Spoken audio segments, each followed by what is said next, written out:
नुआ संसार तोते अभिनंदन तो चल बाटरे झर फूल चंदन तो चल बाटरे झर फूल चंदन समयर चक्का भौरी घुरे घुरे फूले कांदनालो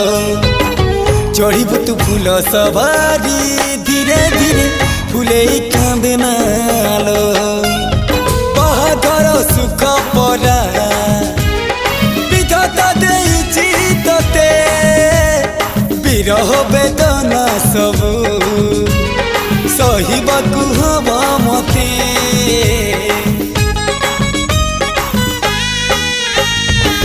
सिंथी तो रहेला सिंदूरी धारे धारे फूले कांदनालो चढ़ीबु तू फूल सवारी धीरे धीरे फूले कांदना।